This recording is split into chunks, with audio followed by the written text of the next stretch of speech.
Kailangan mo ito pirmahan. Para hindi na tayo mag-away. Ano ba yan? Basahin mo. Wag nang paepal kila mama at papa. Check. Wag na makikipaglaro kay Kuya Luke at Travis. Check.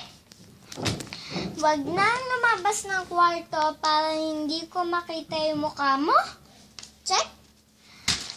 Wag nang sasabay sa pagkain, lalo na pag nandiyan si tatay. Check. Alam ko mo. Bakit ka tumatawa? Ang dami-dami mo pa kasing sinasabi. Isa lang naman maging gusto mo sa akin. Maging invisible ako. Una.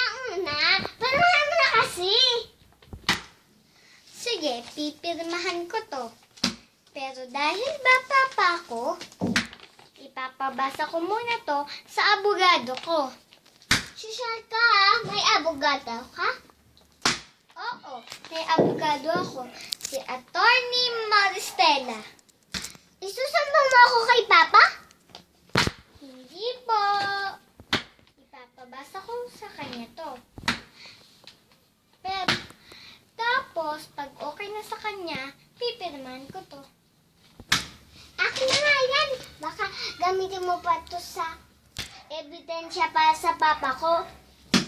Liza, kung gusto mo talaga ng kapayapaan, magbati na tayo. At saka, kalimutan na natin nakaraan.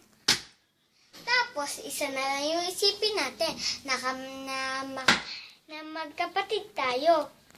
Ang ganda, no? Manigas ka.